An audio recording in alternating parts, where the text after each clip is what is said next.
Welcome in, everybody, to the Make the Money and Run podcast for Wednesday, March 16th, 2022. One day before St. Patrick's Day, one day before spring training and Major League Baseball starts after the lockout ended last week. A few games tomorrow. Rest of the schedule will start on Friday as well, too. All in line for an April 7th opening day. First week of the season will be missed. Lots of doubleheaders going in. He's Charlie O. I'm Vasu Vadaparty. Again, we got a lot to talk about with baseball. NFL football, the NBA, about 15 games left in the regular season. But Charlie, if it's March, first of all, how are you? If it's March, it is March Madness. Hey, listen, it's March. I'm mad. I'm happy. No, I'm not mad. I'm mad. And, it's even better. It's March Madness, and tomorrow is St. Patrick's Day. So it will be March Madness, and I'll be drunk. So it'll be great. Yeah, it's no coincidence that we're doing our show on Wednesday to preview all the games, but tomorrow being St. Patrick's Day, be a little tough for Friday, especially with us doing our show in the middle of it. We all want to watch the games.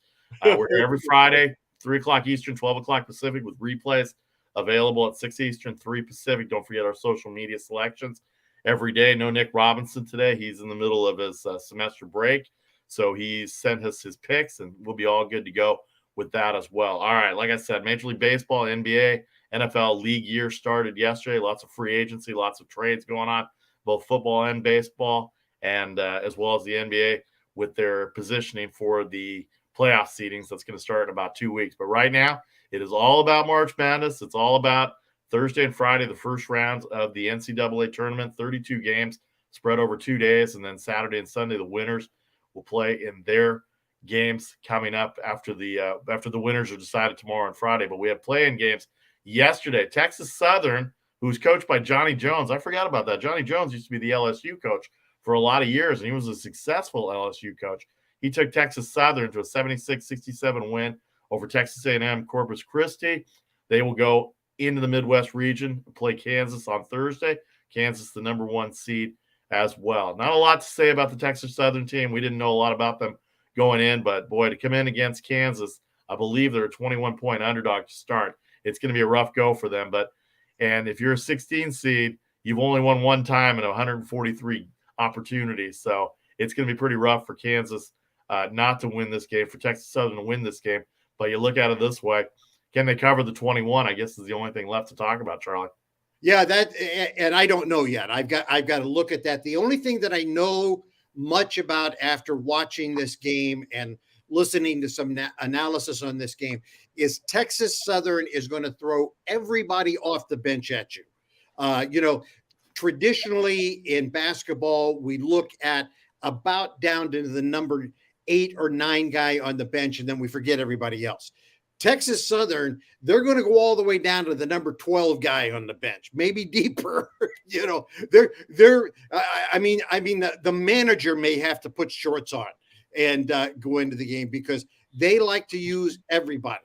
So everybody's going to come into the game, and it's kind of like whoever gets the hot hand, that's going to stay there. But man, to have to be a 16 seed and go up against Kansas right now, tall order. Now, would we love to see it? Dang, of course we would. That's every tournament dream is we want to see a 16 knockoff of 1 because that takes every bracket in the nation and just collapses them.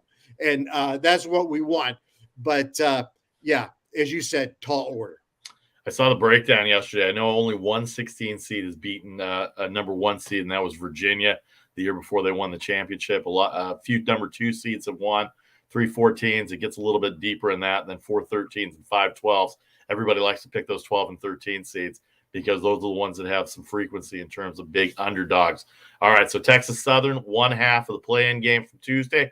The other half was Indiana, who beat Wyoming 65-58. They covered a 5-point spread. They went under 131 points. They will go to Portland to play St. Mary's. St. Mary's, the 5 seed in the East region, but they're going to play in the pod system, so they're going to play in Portland, Oregon tomorrow afternoon, I believe, is when they're playing. So Indiana and Wyoming, pretty good game, pretty slow-paced game yesterday. Wyoming really slowed that ball down, and they were right there in that game until the end. Wyoming just couldn't make any shots, Charlie. Yeah, I heard somebody at the end of that game say Bobby Knight has got to be so proud of the Hoosiers the way they played last night. And it was kind of an old style Indiana game. Not a lot of points and a lot of banging around. It was an old style college game. But Wyoming has to be very proud of the way they played. Uh, a lot of people don't know much about the Mountain West. We do because we've been around it our entire lives and whatever name they tagged on it. Right. But Wyoming has been building a program over the years. Of course, nobody knows anything about them because nobody ever sees them. But they've been building a program. They played well. They kept that game really close last night and stayed within distance, even coming down to the wire. They were within 6 points most of the time, coming down even under a minute in that game last night. But Indiana just a little too tough, a little more accurate on their shots, getting second point opportunities. But Indiana, I don't think is going deep. They're just, to me, they're short a shooter, and that's what's going to hurt them as they get into the next rounds. Defensively, they're great. On the offense, they're weak, and I think that's what's going to get them. I think that's what's gotten them all season long, and that's why they wound up being a number 12 seed instead of rising up. That's why they wound up in the play-ins, is because they just weren't able to put teams away. They could have been really good if they had gotten. They were a Jordan Bohannon shot away from making it to the championship game on Sunday in the Big Ten Conference. They put up some good offensive numbers against Iowa. We know Iowa defensively is not as stout as they've been in the past, but Iowa's offense is really good. Indiana now goes in to play St. Mary's. The St. Mary's Gales, a 5 seed in the East region. As we said, they're going to go to Portland. They play at 7:20 Eastern tomorrow night. Talk about St. Mary's a little bit. Look at what they've done the last few weeks. They beat Gonzaga. They took Gonzaga to the wire in the WCC conference tournament, which is about a week old now, and they're getting ready to go to Portland to take on these Indiana Hoosiers. And they've got to stop the big guy. They've got to stop Jackson Davis, and they've got to throw their bench out at Indiana as well, too, because I think they can wear down Indiana, a 3-point favorite coming into the game. And that's gone up from 2 and 2.5 to where it was this morning when we were doing our research at -3 for St. Mary's. Total a little low, but I think they can hold Indiana down in scoring. The game only ended up 65-58 yesterday with who do they play? With Wyoming, to the point where this game could be under, and St. Mary's could slog it down as well going into tomorrow afternoon's game with Indiana, Charlie. Well, if you're St. Mary's, you go into this tournament with the confidence knowing you knocked off the number 2 team in the country and a number 1 seed in the tournament. So you come in with some swagger right there. The other thing that helps, a couple of things. Number 1, St. Mary's is going to travel pretty good. They're going to bring some fans up to Portland because it's not that bad of a drive or flight up there. The other thing is you stay within your time zone. And you know how I am about time zones. Because when those kids from Indiana, they've already had to play. Now they've got to travel, and they're going to be on a different time zone. So all of those factors right there lean against Indiana coming in. It's a 5-12, and I know we fall in love with 12 seeds going, okay, here's our upset. There will be some 12 seeds that upset some 5s. We always have it in this tournament. I don't think it's going to be Indiana. And I think part of what that's going to be is the fact that they had to go through this play-in. And they did not have an easy game last night. If they had sailed by Wyoming last night, I might feel differently. But they had a rough game last night. I mean, that was a contest. They had to work hard last night to win that game. So now you're going to come in against a rested St. Mary's team that already has a ton of confidence, and you're going to have to come in and work even harder against a team that's frankly, I think is another level up from what Wyoming is. And man, I mean, I can tell you right now, my money's on St. Mary's. I'm just there's no doubt about it. I haven't laid my wager yet, but I will play that game, and I will play St. Mary's. Don't forget, we'll have social media selections tomorrow before the first game starts. First game starts at 12:15 Eastern, so we'll be on at 8:45 with our social media selections on Instagram and Facebook. Charlie, Vasu, and Nick will all have their early morning picks, and then we'll come back on at 6 o'clock Eastern for the night picks as well, too. All right, so the play-ins, one half of the play-ins are in. Let's get to today. Notre Dame and Rutgers, 2 11 seed matchups. The winner will go play Alabama on Friday, so we don't have a line in that game. It's a pick 'em. At the last line I checked, it's a pick 'em, 134.5.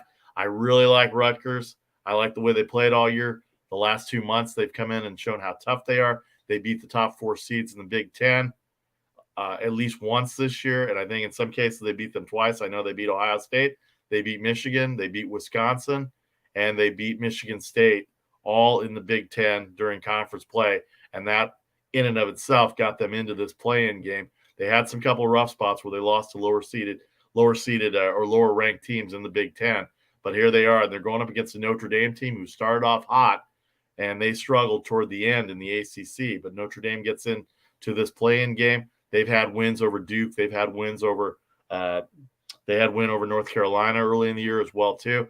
The ACC not as strong as I guess the committee thought they were, as much as we thought they were anyway. I thought there were going to be 6 teams getting in, and I thought Notre Dame was definitely going to get in, but they've made it into the play-in game. Here they are with Rutgers, a Big Ten versus ACC matchup here, Charlie.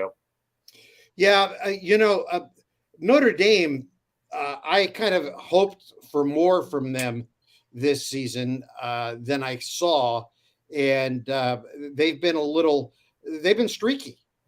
Who's going to show up? Is it going to be the Notre Dame that's been winning 4 and 5 in a row? Is it going to be the Notre Dame that loses 3 or 4 in a row? I don't know. And nobody else does either, because you never know what team you're getting on the floor every night, and that's nothing against Coach Bray. I mean, he's good coach. They just haven't had a consistent team this year. It's the ACC. Well, it's not an easy league. Well, but it's also been a very inconsistent league this year. That's true. So yeah. it's been hard to figure out who you're playing, because everybody's been a little inconsistent in the ACC this year. Rutgers, Big Ten, 9 teams in the tournament this year. They have had tough games everywhere. They beat Indiana. They played Iowa relatively tough. They didn't cover in their last game, but they did go over in that game. So you've got that there. I don't know. It is a pick 'em game, so I expect it to be a good game. I really do. I think it's a tough one to call, because I think this is a good 11-11 matchup, and this is where the play-in, taking these teams that are this high on the line, almost becomes unfair. Now, we all know it's great TV, and that's why they do this, but it's almost unfair that these two teams have to start as a play-in matchup, because really both teams deserve to be in the tournament and start out right in the tournament. But it'll be a good game. The line at a pick'em at 134.5 for Rutgers and Notre Dame. That winner will go play Alabama on Friday. Alabama, number 6 seed. I believe they're going to be playing Alabama at 1:15 West Coast time. They're in the West region, and that game will be in San Diego as well too. So San Diego, the San Diego State VI House Center down there is going to host one of the first regions as well too. All right, Bryant and Wright State, 216 seeds. They're going to go in and play Arizona. Whoever wins this game, Wright State, a 2.5-point favorite of the Horizon League. We've seen them. We followed the Horizon League a little bit. We've seen a lot of the Horizon League games here. 2.5 and 155. Both teams run up and down in this matchup. But the fact is that it is 216 seeds. We don't talk about these conferences a lot, but it is an NCAA tournament game. We know they're going to probably get run out by Arizona. We don't have a line on the Arizona game, but I got to think whoever comes out of this is going to be at least a 22, 23-point underdog, just like Kansas is as well too, Charlie. Yeah, well, the biggest thing, and we talked about this on the last show, is that this is basically a home game for Wright State. People don't know anything about Wright State. It's a big university, has a little over 40,000 students, and the campus sits about 5 miles from the University of Dayton Arena. It is just outside Dayton. It sits in a suburb called Fairborn, and it's right there. They are going to pack that place tonight with people. So it's a home game for Wright State. So they have a home crowd advantage there. And I don't think you can underestimate that, especially at tournament time. These are college kids. Enthusiasm, crowd will play a factor in this. And they defied every odd coming through their conference tournament. They were underdogs in every game except their first round coming through the tournament, and they excelled. They didn't just win; they excelled in every game coming through their conference tournament. So they're hot, so that they're on fire. They've got a lot of confidence. But people like Bryant. Bryant has been, again, one of those under the radar teams. We don't know a lot about them, but everybody that I've heard talk about Bryant really likes them as a basketball team. And, we don't get excited about 16 teams, but if you like basketball, everything that I've heard analysts say, you're going to enjoy this game tonight because this is going to be a couple of teams. They're going to play a good basketball game by all expectations from people who are looking at this game and saying that this should be an enjoyable game. This is the South region. The winner will go play Arizona. Again, Notre Dame Rutgers, an 11 seed matchup. They're going to go play Alabama. The winner will play Alabama on Friday in the West region as well. All right, we're going to break down the NCAA and the brackets and the Thursday and Friday games for all the games we have lines for when we come back in 30 seconds. Thanks to everybody on Facebook, YouTube, and Twitter for joining us live on this Wednesday, pre-NCAA March Madness Tournament Day. It's coming up right now. I guess theoretically we're in the tournament, but tomorrow and Friday are the big days. Everybody's looking forward to it. St. Patrick's Day tomorrow as well, too. We'll preview all the games. We'll go through the ones we like, and we'll give you some selections at the bottom of the hour as well, too. Vasi Vada Party, Charlie O here with you on the Make the Money and Run podcast. Back in 30 seconds.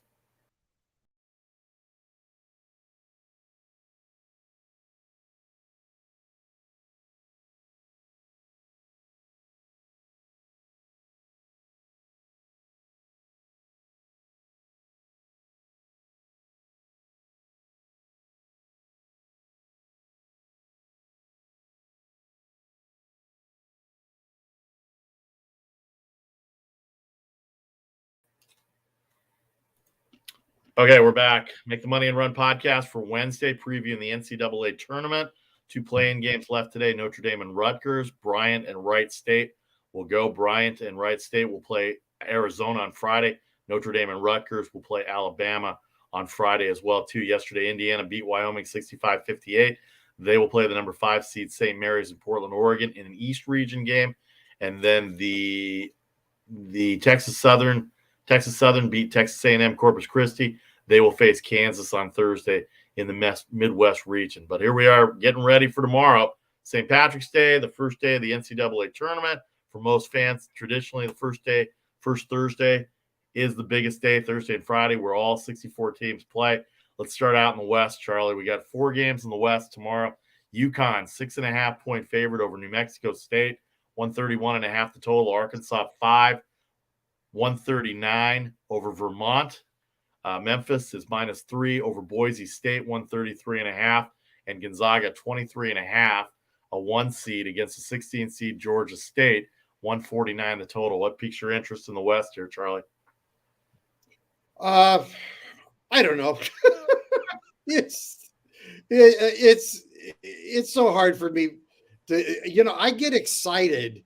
I peak on Thursday. I have to be honest with you. What gets me excited are the 5-12 in those games. I mean, those are the ones that really get me excited on those days. I look at those games. I look at that Colorado State Michigan game. and I go, wow, what's going to happen there? You know, I'd love, you know, I mean, there's a lot on the line in that game. When you look at that for two reasons. One, Michigan needs to do well, perform well because they've got the Big Ten to represent. We know the turmoil they've been through, but Colorado State needs to perform well, not just for themselves, but also for the Mountain West, because the Mountain West put 4 teams into the tournament this year. They need to show the world that the Mountain West was deserving of having 4 teams. Right. They can't have 4 teams bounce out in the first round because everybody's got to go, well, that wasn't worthwhile. And that will affect them next season if they don't. So they need to have that in. So I'm watching that game very closely. I don't know if I like those odds or not. It'll be interesting. It'll be interesting to see. Providence, South Dakota State, nah. Boise, Memphis. That one's interesting. I love those. This is the West region. Boise, Memphis. Boise, a 3-point underdog. Number 1 defensive ranked team in Ken Pom is Boise State. I'm interested to see Vermont go up against Arkansas because we know Arkansas can have bad shooting days. In Vermont, the Catamounts, they can run a little bit. 139 total might be a little low. Connecticut, they've been very consistent all year. New Mexico State, very underrated team as well, too. 131.5 the total there. New Mexico State is the 12th seed. They could give Connecticut some problems there. I think Connecticut will get through, but 6.5 might be a lot there from that region. And then Gonzaga, 23.5 points over the 16th seed. Georgia State, they can put up points. The over might be something there as well, too. All right, the East now. We got 6 games in the East tomorrow with this pod system. It's not 4, 4, 4, and 4 like it's always been before. So we have 6 games in the East tomorrow. Baylor, Norfolk State, North Carolina, Marquette, Kentucky, St. Peter's, Murray State, and USF, St. Mary's and Indiana, which we talked about a little bit already, and then UCLA, Akron. For me, looking at Baylor, I want to see how consistent Baylor is. They've come off a few losses this year. They were the overall number 1 seed coming into the tournament, coming into the conference tournaments, even though they had the injuries going on a little bit. Arizona was right there with them. But Norfolk State can give them some trouble. 20.5 point underdog there. I want to see which Marquette team shows up against North Carolina because both teams have played inconsistently. Marquette in the Big East got railed by Creighton in their semifinal game. And I'm not sure if they can hang with North Carolina right now. North Carolina coming off 2 big wins, although they got beat up by Virginia Tech, but they had the Duke game before that. Virginia Tech almost beat Duke as well in their game in the ACC tournament. So I'll be interested to see North Carolina as well. Kentucky, St. Peter's. We know Kentucky will probably get to the championship game. UCLA and Akron. Don't sleep on Akron. Akron can score a little bit. UCLA has had spurts where they have not scored consistently. 13.5 points, maybe a lot. But the game in this graphic here, Charlie, that I'm looking at, the 2 games, St. Mary's and Indiana, which we talked about a little bit. Indiana's got to show for the Big Ten. St. Mary's, very, very disciplined on offense. Defensively, their principals are really good. Randy Bennett's built a great program there in Moraga, California, near where I live over here. And then Murray State, 1.5 points over San Francisco, who is Ken Pom ranked 21st in the rankings there by Ken Pom. San Francisco had a really good year. People don't talk about them because they're in the same conference with Gonzaga and St. Mary's, and those have been the 2 standards the last 5 to 10 years. But Murray State, San Francisco, St. Mary's, Indiana, Charlie. Yeah, well, St. Mary's, Indiana. Again, I told you that I'm playing that game, and I'm going St. Mary's. I mean, that's that I've already put myself out there on that one. USF Murray State. I think that's going to be a good basketball game. A really good game. I haven't decided yet if I'm in on that game and which way I'm going. Murray State is really good. They are really good, but so is USF. And USF has played a tough schedule in a tough conference. People don't know the WCC, and they are a good conference. People think because Gonzaga wins that thing every year that they're not tough teams in there. Well, there are good teams in there, and Gonzaga is tournament tough every year because they play against teams that are good teams. Now, Gonzaga is a team that is a cut above, but it's just because they've done so well and they're able to recruit so well. They've achieved major status in a mid-major conference. But there's some good basketball going on at USF.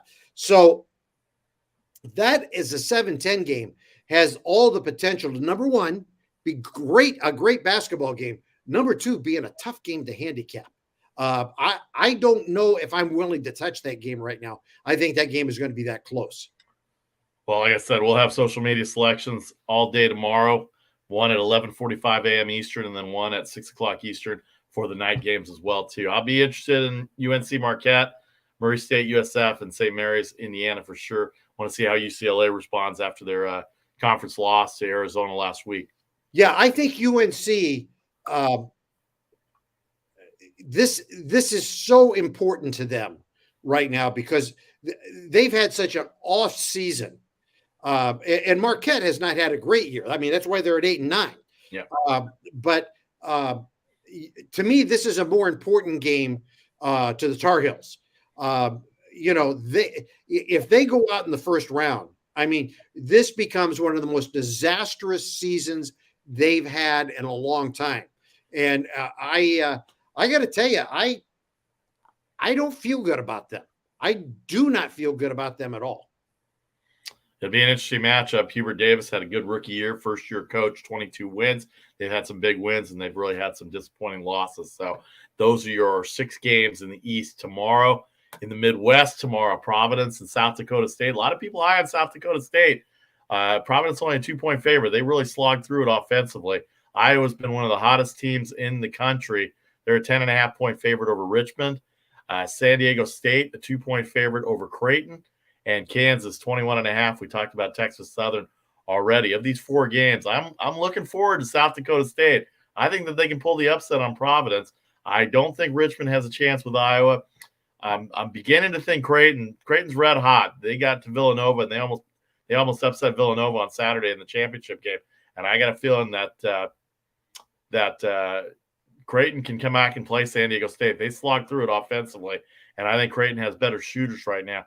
And from that standpoint, I think that they'll be able to take on a tough-minded San Diego State defensive team, but I just don't think they have enough offense. And then Kansas 21.5 over Texas Southern. That's a 116 matchup. Probably go to Kansas, but we said it already. Those 21.5-point spreads in college basketball are pretty tough to go to. But those first 3 on the ledger right there, Providence, South Dakota State, Iowa, Richmond, San Diego State, and Creighton, Charlie. Well, I don't know about South Dakota. I'd love to see them do it. I just don't know whether their schedule has been tough enough to go up against a Providence team and beat them. And frankly, I just don't know enough about them. You know, again, it's one of those teams that kind of plays in obscurity, and I don't follow them. You know, so seriously, I don't mean that. I don't mean that to be disparaging to them. It's just a team that's not on my radar. So it's probably a game that I'm not in on, just from that standpoint. Iowa, Richmond, man, Fran McCaffrey's got that Iowa team playing higher than a kite. So yeah, I don't see Richmond prevailing there. San Diego State, I got to tell you, the one thing that they may have going for them against Creighton is, man, they are a tough defensive team. They are. A la the 120 over under there. We always think about San Diego State and we think about score. Not this year. It's all about defense. So that'll be interesting. And KU and Texas Southern. Yeah. God bless them. 116. There we go. San Diego State, Boise State played a terrific Mountain West game on Saturday. Boise State got the 1-point victory. We're able to get in. San Diego State, also an 8 seed. Boise State, an 8 seed as well, too. So the Mountain West representing as well, too. All right, the last game's Thursday in the South. We already referenced it a little bit. Michigan, Colorado State. University of Michigan, a 1-point favorite, 136.5 versus Colorado State. And then Tennessee, a 3 seed. I'm surprised Tennessee got a 3 seed because they won the SEC. Kentucky still got a higher seed above them, a 2 seed, 18-point favorites against Longwood, 132 the total. Talk about Tennessee a little bit. Talk about defensively. Rick Barnes has them playing as good a defense as he's had at any of the other schools he's been, specifically Texas and Clemson, where he's been defensively really a stalwart. And this Longwood team could be in for a long day because Tennessee is long. They can shoot. They just went through probably one of the tougher years in the SEC with Kentucky and Alabama and even South Carolina and teams like that have played well this year in the SEC. But we mentioned Michigan and Colorado State, but let's talk Tennessee here for a second in the SEC, Charlie. You got a coach that's been to the dance a lot. Tennessee was good, then they got mediocre, then they got really good again. And it feels like that the Tennessee team is peaking at just the right moment, unfortunately for long. So I mean, I don't know whether 18 points is too much or not, but I think Tennessee is poised for pretty good little run in this tournament. Because as you said, Rick Barnes is a heck of a coach. And I think he's got that team running just at the right moment. That Michigan Colorado State game, Michigan needs that game, and that may be the difference in that game. That just that need to win could be that difference in that game. Michigan cannot turn the ball over like they did all year this year. It's been a problem for them. They went through some of their big highs, winning at Ohio State, winning at Iowa, and then losing games at home to Ohio State as well, too. All right, that's going to wrap it up for the Thursday games. We're going to do our picks now for today. We got Nick's picks as well. I got them through text. So I'm going to start out with intern Nick Robinson, who will be with us next week. Bryant and Wright State under 73.5 for the first half. Notre Dame and Rutgers under 61.5 for the first half. And I'm going to quote him here. I'm going to find the text here where he said this. It's really interesting what he comes up with because he's pretty good on his research here. First half unders in March last year hit 65% of the time, and they're 2-0 so far this year. So the fact is that he's going with that 2-0 already from yesterday. And so he's taking the first half unders. Bryant and Wright State under 73.5. And Notre Dame Rutgers, that's going to be a slogfest. I can see 61.5 being under as well there too. All right, Charlie, go ahead with your picks. Okay, Bryant and Wright State, neither one can play a lick of defense. there's my in-depth research for you right there. That's Midwest talk right there for y'all. And that game's going over that 153. Hopefully it stays under for Nick in the first half. Yeah, well, points in the second half. Well, it's pretty close there if you look at it. So we're right in the neighborhood. But that game's going over that 153. And then in the second game, Notre Dame, Rutgers, this is where it's going to be the slugfest. It's going under that 134.5. They are just going to – it's going to be a heavyweight battle. And both teams know that they can't get out and try to outscore each other. So it's going to be defense. All right. And for me today, the NBA, I'm going to go with the Brooklyn. Anybody that scores 150 points, I know they're at home without Kyrie Irving, but anybody that scores 150 points the night before, they're a 3-point underdog against the Dallas Mavericks. Good games tonight in the NBA as well, too. Chicago Bulls, they've had a tough time beating top teams. I don't think Utah's a top team, and they're getting 7 points against the Utah Jazz that just lost at home to Milwaukee. 7 might be too much for the Chicago Bulls tonight. And then the Golden State Warriors a week ago, everybody thought they were in trouble. They're 8 games back of the Suns. They're probably not going to catch the first place Suns right now. They're tied with Memphis, but they're winning at home. They did against Milwaukee. They did the other night against Washington. They've got the Boston Celtics who are playing really well, but Boston traveling westward. They have a tough time playing westward. And Golden State only laying 2 points. To me, that's got victory written all over it. Thompson's back. He's hot.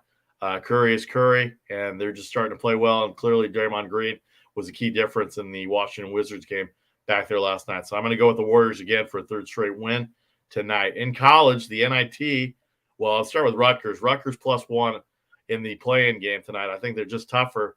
They're just tougher than Notre Dame, and I think that Ron Harper Jr., they've got some of their injured guys back, and Rutgers +1 tonight. Mississippi State +3 against Virginia. Virginia can't score. Mississippi State playing for their pride right now. I think it's going to be a low-scoring game, and Mississippi State stays with them. And then the St. Louis Billikens out of the A-10 were a couple of wins away from getting into the tournament, but they're -3 tonight, and I think that they will cover that in the NIT as well tonight. So those are our picks for now.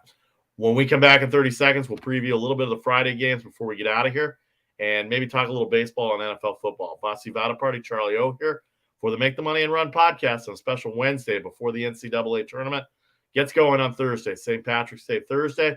Want to get you all your NCAA picks and analysis in before they start on Thursday morning here on the West Coast. Back in 30 seconds.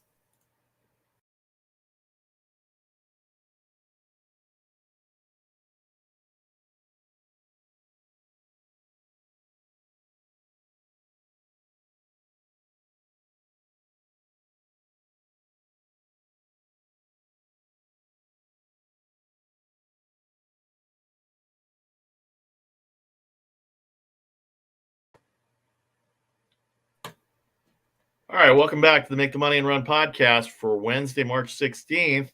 We are previewing the NCAA games. We just ran through the Thursday games. Don't forget, if you missed any of this, you can catch the replay at 6 o'clock Eastern. Also, our selections about halfway through, so you get them in before the 7 o'clock starts or the 6:45 start for the play-in game as well, too. All right, we just hit the Thursday games. Let's hit the Friday games. The South region, a lot more South games. 5 games. There's going to be no Arizona game on this sheet because we don't know the winner yet of tonight's game. We'll have that tomorrow after the winner tonight. The game in this graphic here, Charlie, Ohio State, Loyola Chicago.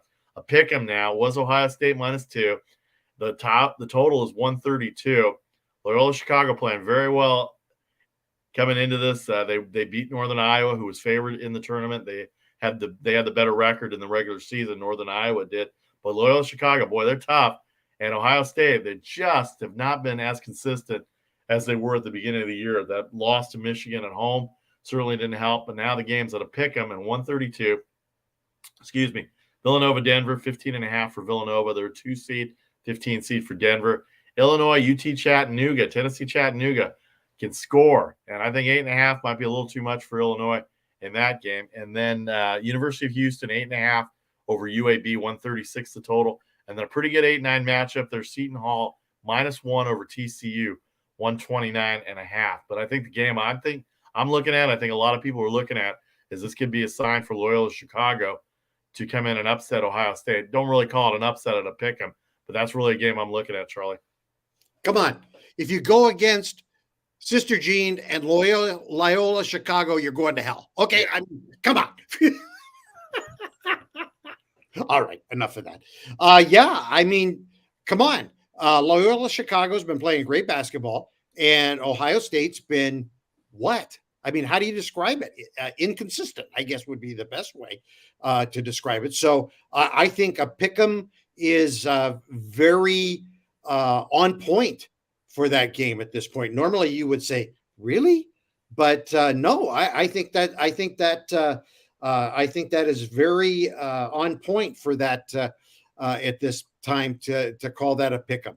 So that'll be very interesting to see where that game goes. And man, that the Big Ten does not want to see Ohio State get bounced in the first round. They have, again, folks, performance by a conference this year affects how they get picked next year. And the Big Ten has 9 slots this year, which in my opinion are probably 3 slots too many. I have a real problem with the tournament going that deep with that many teams. There's just a lot of teams. This is supposed to be a national tournament, and you got 9 teams out of one conference, and I know, strength of schedule, blah, blah, blah. We got 3 teams out of the Pac-12, for heaven's sakes. So it's really important to the Big Ten that Ohio State win this game. And I think it's in grave question whether or not they will. All right. I'm kind of interested to see how Houston comes out. UAB can score a little bit. Houston's been inconsistent. They've had some tough games. They've lost games that they've shouldn't have to Memphis early in the year. 8.5 points might be a little too much. And that Seton Hall TCU game, pretty close to a pick 'em. TCU had a pretty good Big 12 tournament. They got bounced by Kansas in the semifinal game last Friday, but they've had a pretty good year, all things considered, for Jamie Dixon going into that. All right, in the East, there's only 2 games in the East on Friday. Purdue 16 over Yale, 143. I believe that's a 4-13 matchup. And then Texas and Virginia Tech should be a pretty good game. That's a 6-11 seed. Texas only a 1-point favorite. Good defense, very little offense this year. Virginia Tech, we saw what they did in the ACC tournament. They whooped up on North Carolina and nearly upset Duke in the championship game on Saturday. Virginia Tech played well with them. I think Virginia Tech played well with Duke on Friday, and then Duke ended up losing the championship game on Saturday to who did they lose the championship game to on Saturday? I forgot who they did. Oh, it was Virginia Tech. I'm sorry. Virginia Tech did beat them on Saturday. So I have my notes here. They're all over the place. But Virginia Tech, the fact is that they were an 11 seed. They're an 11 seed in this game. If they didn't win the ACC tournament, they might not have even made this tournament. And I thought the North Carolina game probably guaranteed them a chance to get in, and yet they were still, according to the committee, from what they said on Sunday, they had a chance to not even get in, even with that win over North Carolina, Charlie. Yeah. It's going to be interesting here. That Purdue Yale game, that is a 3-14. Yale can run and Yale can score. Yeah. Yaleys don't get too excited. Yeah, no, but they've played well this year, and they can score, and they've Purdue doesn't cover games this year. We've seen Purdue not cover games. Minus 16 there. That's a lot of points. That's a lot of points there. All right. You might consider a wager in on that, because that's a lot of points to cover. That is a lot of points, especially the way Purdue was. Get your math guys in on that, because you might be able to cover some tuition money in that game, but there's not a second round game there coming for them. Texas, Vermont, Vermont, Virginia Tech. Oh, Virginia Tech. Yeah. Texas, Virginia Tech. Texas, has there been a more inconsistent major team this year? Yeah, they're very good defensively, but offensively, they have a tough time scoring the ball. Chris Beard's first year there at the University of Texas, it's been kind of so-so to this point. Texas Tech beat him. His old school beat him early in the year, and so it'll be interesting. But I don't know if Virginia Tech. That's not a criticism of him. Yeah. I mean, they made a coaching change there because they weren't happy. Mm-hmm. And things weren't going well there. So that's not that unusual then to go. And the fact that they made a coaching change, and there's those changes happen, and you still put them in the tournament. Right. That's a good thing. I don't know. In Virginia Tech, they're not an overwhelming team. No, but they're hot coming in. The way they played North Carolina and almost upset Duke on Saturday, that was just a matter of upset Duke on Saturday. The way they played, it was very interesting to see how they came and played. But a 6-11 with Texas coming in is just it's just a 1-point favorite there. That's very interesting to me. That's I got to think that one through. All right, let's move on here to the next round here. We're going to get out of here in a couple of seconds here. Auburn, Jacksonville State, 15.5 for Auburn, a 2-seed 15. USC Miami is going to be a very interesting game there. 1.5 point for USC. Miami can score. USC plays really good defense. Their offense has been inconsistent, but they've got Mobley, they've got Goodwin, they've got guys on that team that can put the ball in the hoop. LSU went through a coaching change. They fired Will Wade right after the conference tournament, and now they've got Iowa State, who plays really good defense. LSU's still a 4-point favorite, 127.5 the total, and Wisconsin, another team out of the Big Ten, 8-point favorite over Colgate, 139.5 the total. What do you think about this bracket of games here, Charlie? I'm going to be fascinated to see what LSU does, because they're either going to come in and collapse, or they're going to come in so determined to fight against the adversity of what's going on, because this could be the last Tigers team in the NCAA tournament for the next who knows many seasons. I mean, seriously. I mean, the allegations are so serious that it could be 3-5 seasons before another Tigers team is in an NCAA tournament. Yeah. So it'll be interesting to me to see how they play in this game because they may be a team that's on a mission just from that standpoint. That USC Miami game, very interesting to me. USC, I want to love them, but I hate them because they've let me down. Yeah. They've let me down a lot. They were not very good against UCLA on Friday night in their semifinal Yep. game. Miami was the one that played Duke to the wire, and then Duke eventually lost to Virginia Tech on Saturday. But Miami can score a little bit, and 139.5. You don't see very many totals for USC games getting to the high 130s and 140s because Andy Enfield's got them playing pretty good defense. So we might want to take a look at the under there as well too. So, but some good matchups here on Friday. All right, the last one before we take a break and let Charlie go. He's got other duties to get ready for. Texas Tech 15 over Montana State, 132.5. Texas Tech challenged offensively, defensively, tremendous. Mark Adams has done a great job, first-year coach there for Texas Tech. Duke 18.5 over Cal State Fullerton, who won the Big West, 146.5 the total there. Michigan State is 1 versus Davidson, 140.5. Michigan State turned the ball over all year. This is March. This is Tom Izzo time. They did get a couple of wins in the Big Ten tournament to get to a semifinal game before eventually losing out on that Friday. Texas Tech, I'm interested in Texas Tech. It's a 3-14 matchup. They've had some really, really good games this year. They took Kansas twice to the hilt. They beat up on Texas both times this year. And Montana State, the Big Sky Conference, they generally roost that conference. They generally rule that conference anyway. They can score a little bit too. The Grizzlies can score a little bit. And Texas Tech, but boy, that defense very suffocating. 15 might not be enough for Montana State. And then Duke, 18.5 over Fullerton.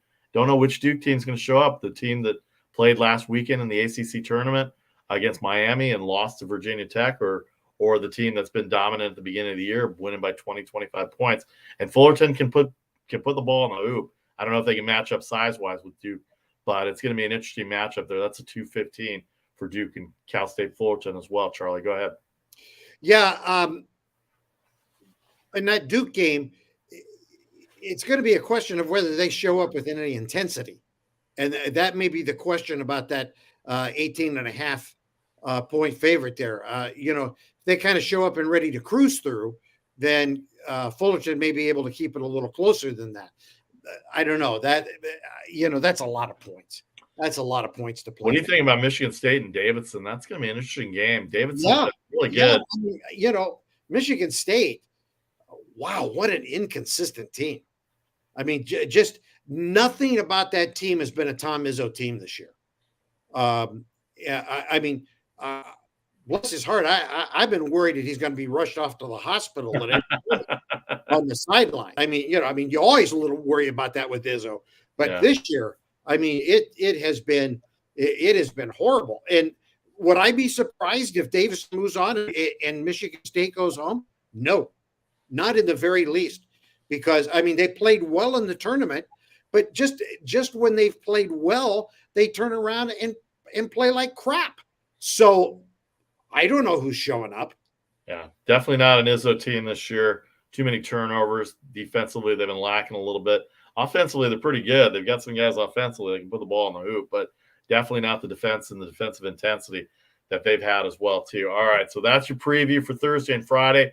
Don't forget to follow us on social media with all the social media selections that we have as well, too. All right, when we come back, Charlie O will take off on us, but I'll come back and talk a little NBA, a little baseball, and some NFL free agency as we wrap up the Make the Money and Run podcast for this Wednesday, March 16th, 2022. Back in 30 seconds. Good luck, everybody.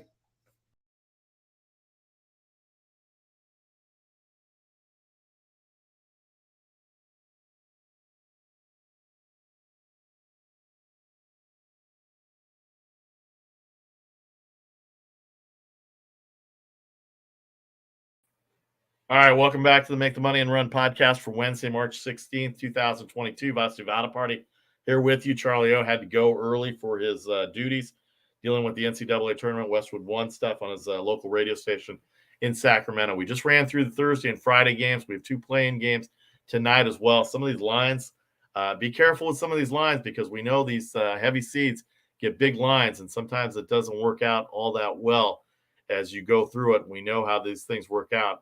If you've done this in the past, you know that sometimes just because you're a 20-point favorite and you're Kansas over Texas Southern doesn't mean you're going to cover 21 points as well too. All right, let's get to the NBA here a little bit. Some big games on Wednesday: Atlanta, Charlotte, Philadelphia, Cleveland, Dallas, and Brooklyn. The Lakers, what's the Lakers going to do? They're playing at Minnesota.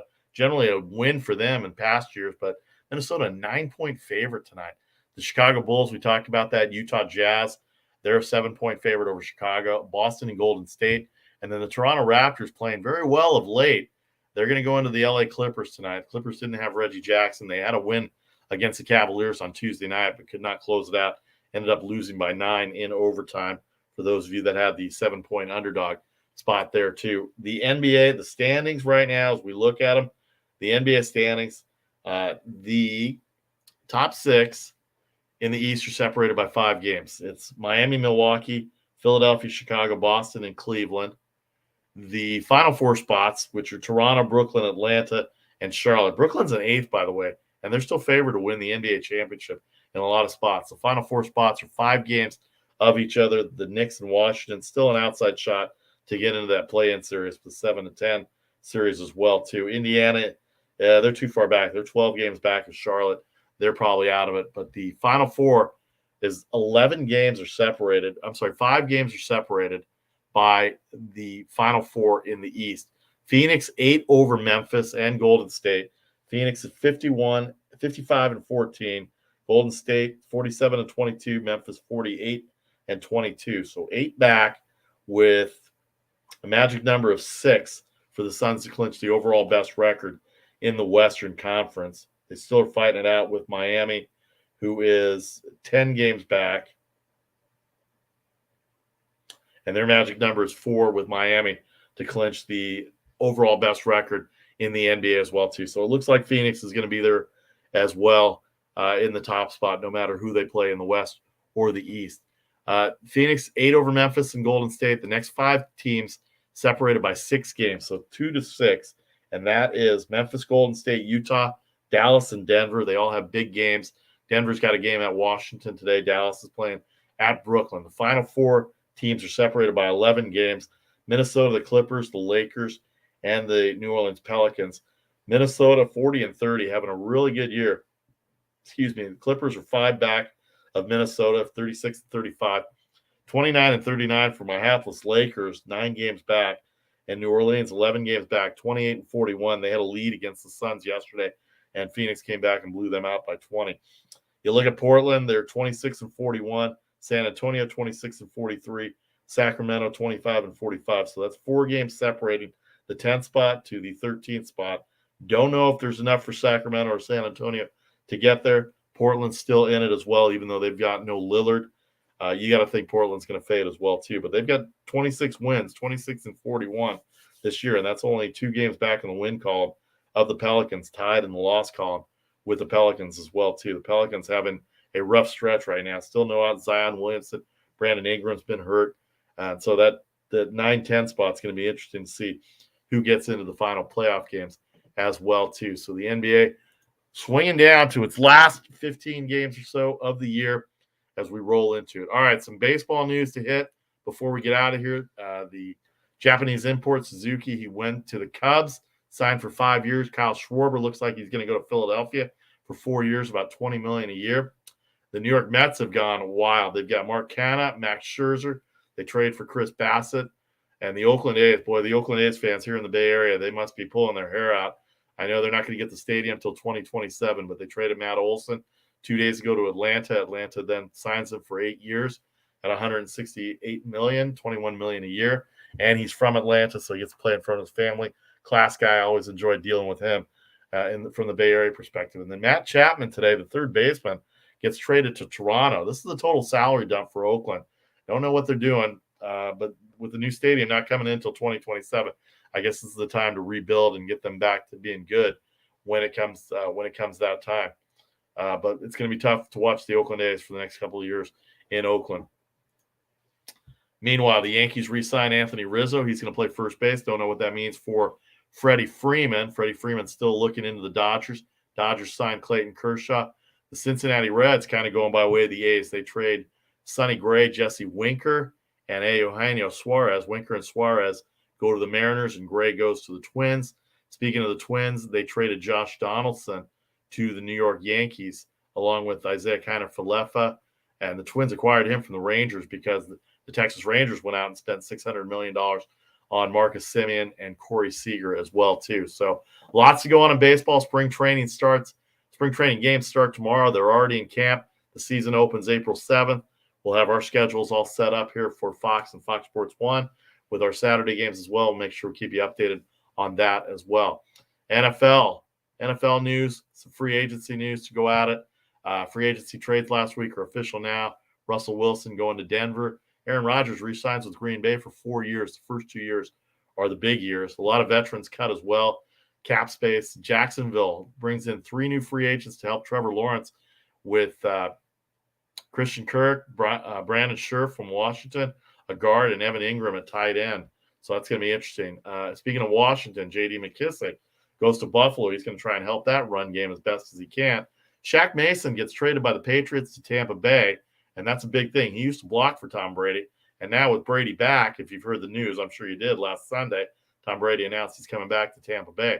Well, he's got a new wide receiver in Russell Gage. Carson Wentz gets traded to Washington. Deshaun Watson's still out there. There's about 4 teams that have interest. I say he goes to the New Orleans Saints, but I could be wrong on that. There's a few other teams that are interested in him. And the Rams have to make decisions on some of their free agents. Aaron Donald still talking about retirement. Andrew Whitworth had a great 16-year career. He retired yesterday, or at least the news came out. He told his family on Super Bowl Sunday that he was going to play his last game on that Super Bowl Sunday. They won, so he goes out a winner. So big news going on in the NFL. The league year has started. Spring training has started for baseball. The league year will get going after the lockout has been decided. Spring training is getting going underway with games tomorrow as we get to it. All right. Thanks to everybody on Facebook, YouTube, and Twitter for joining us. We'll be back every day on social media before the games start tomorrow, 11:45 a.m. Eastern, 6 o'clock Eastern as well, too. 2 days, tomorrow and Friday. And then, of course, 3 times on Saturday, twice on Sunday as well. Enjoy the NCAA weekend. It's going to be a big weekend. Lots of good games going on there. And we will see how it all turns out as we head into next week for the Sweet 16. We'll be back next Thursday to preview the Sweet 16, 3 o'clock Eastern, 12 o'clock Pacific, right here on Facebook, YouTube, and Twitter live. I'm Vasi Vadaparty for Charlie O, who had to take off early, and Nick Robinson. We will see you next week. This has been the Make the Money and Run podcast. We'll see you soon. Take care, everybody.